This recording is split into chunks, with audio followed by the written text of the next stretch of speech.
What's going on, ladies? Coming at you guys with another pro tips video. This is part 2. If you haven't watched part 1, doesn't matter, watch it whenever you want. Straight into it. Headshots, the most important tip out of this whole video. You want to prioritize headshots. At first you're going to be missing a lot of shots because you're aiming for the head when the body is so easy to hit. Even if you start shooting the body, just try to work on, because that's what I see a lot of people struggle with. They start shooting like anywhere but the head, and they won't instantly start tracking to the head. So whenever you start shooting somebody, it doesn't matter if you die, just the experience you're gonna get is gonna be so worth it. So just aim for the head exclusively. Don't even go for the body, even if it's gonna get you killed. Just get super experienced with only shooting at the head. I see a lot of people not doing this as often as they should. You always want to holster your gun constantly. Whenever you're chasing somebody, when you're running away, when you're trying to heal. Come on, baby. As you can see here, I'm putting my gun away back and forth, just so I can stay right on him and he won't get too far away or pop a heal off. Hit the wrong keybind by accident. He almost did me dirty. You always want to keep holstering your weapon mid-fight. Right before you chase him, you want to make sure you reload first. That way, whenever you do catch up to him, you'll be able to spray at him again. If it's on a bad keybind, you want to put that on a keybind that's like easily reachable, because you're going to be using that a lot. Whenever you're chasing somebody, trying to heal, chase him, give me that dome shot. Whenever you drop from a high building or any high place, you're going to get stunned for a little bit before you're able to move again.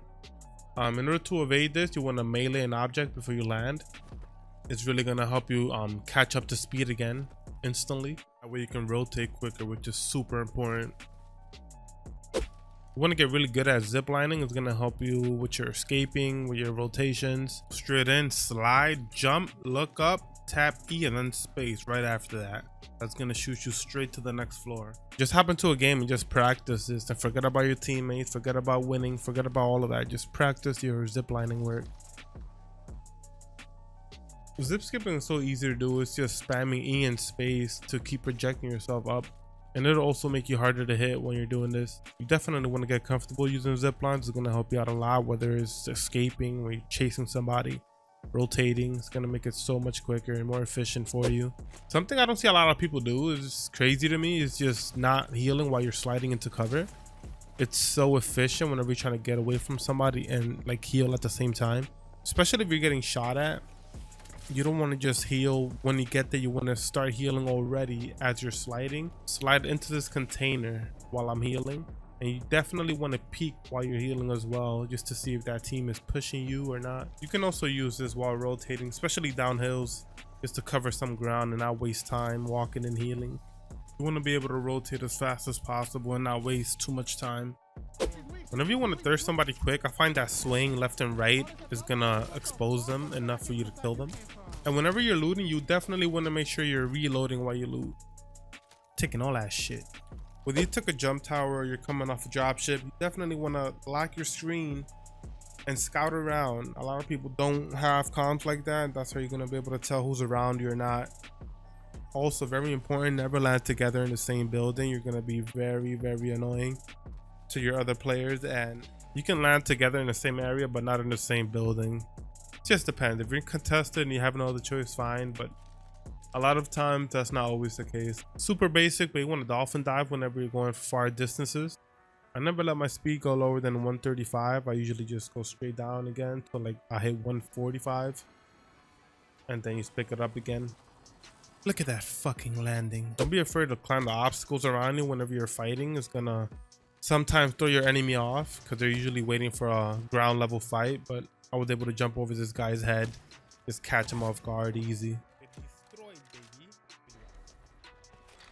I outplayed that kid so hard that day. Actually shit myself. You want to use doors to your advantage, whether you're opening and closing them or just hiding behind it. It's really going to throw your enemy off. Every shot I hit, it's going to give you an advantage while you peek from a door. Don't forget that hip firing is extremely accurate in this game. You don't always have to aim your shots. Whenever you see me play, depending on how I'm feeling, I'm always hip firing. Especially if they're close range. I find it to be more consistent when I hip fire. Get fucking destroyed. Holy shit. This is another example of how effective it is. I'm going to get rid of this kid right here. Jump off this wall on some Assassin's Creed type shit. We got a brave one. Oh, that was nasty, dude. That was disgusting. That kid got owned. GG's to that kid. Don't be afraid to flank around. It's so underutilized. It's just fundamentals. I was able to climb this ship and just get behind this team so effortlessly. Once one guy goes down, it's his domino effect after that.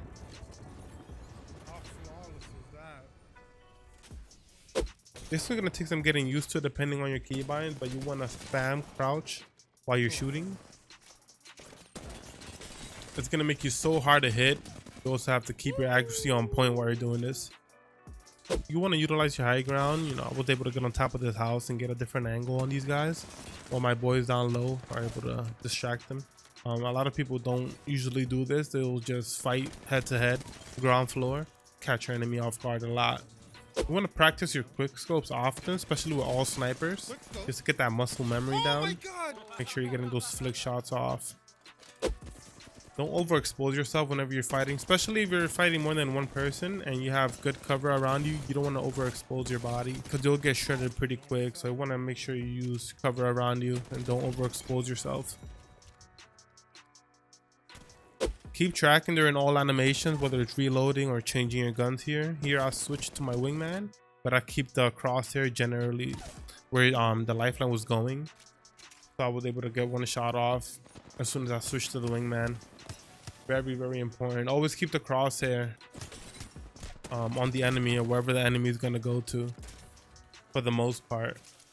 You want to practice your wall bounce shots. A lot is going to help you get better shooting from the air, and it's really going to throw your enemy off guard. They never really expect that.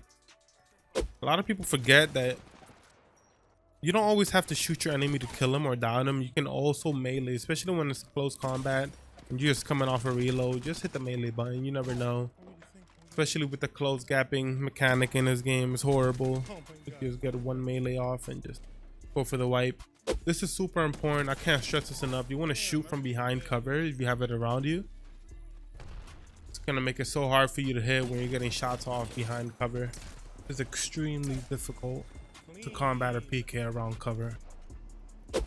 Instead of shooting individual enemies, you want to throw nades, primarily thermites, to do a lot of damage in the same area, and then you can start picking enemies off one by one. A lot of them are going to be weak, so they're all going to scatter, which gives you a perfect opportunity. Just pick them off one by one. Avoid launch pads. I don't know why people feel like it's safe. It's so easy to track. You just get stuck in the air for so long, you're so easy to kill. That never works. Once you hit that pad, it's so easy to track. Whenever you kill somebody, I find this so ridiculous that you can do this. You can actually push the box after you kill them. I was able to push that box behind cover and loot it real quick. I have a couple more videos just like this. And again, I try to include as many examples as I could or that I have for the ones that I feel like need it the most. Take these tips, practice them, play a lot, put a shit ton of hours into this game, and you're gonna dominate. Just practice what matters. Today, all these things are standard, and if you're not up to par, you're always gonna get dominated by the meta. So you want to just take advantage of these videos and just practice these. Just practice a lot, play a lot, and you'll definitely get better. I have more videos just like this coming out, and I'm prioritizing these kinds of videos over just regular games just to get more value to you guys as soon as possible. It took me about 7 hours to edit this shit, bro. I'm fucking tired like crazy. You guys have no idea how much sleep I lost just trying to edit this all in 6-7 hours. But I just want to get this information to you guys as fast as possible. With every other video I make, I just want to make it more informational for you guys to get better quicker. If there's anything whatsoever that you guys would like to see on the next one, just let me know in the comments. You could DM me on Instagram, on Twitter. It doesn't fucking matter. I read all my comments. I read all my DMs. And I'll put that on top of the list for the next one. I'm trying to figure out the perfect schedule balance for streaming and content creation. And so in the meantime, my mixer, which is where I stream at, is still on my description. You could leave a follow and just have it there. So for when I start streaming again, which will be very, very soon. I don't feel like I'm going to take a very long time. Not streaming. I'm just working on a schedule as we speak. With that being said, I'll see you little fuckers in the next one. If you guys enjoyed it, leave a like and a sub. That's all I fucking ask for. That's all I want. You know why? Because I do this shit for y'all. It's to help a bro out. Help me out, dog. Oh my god.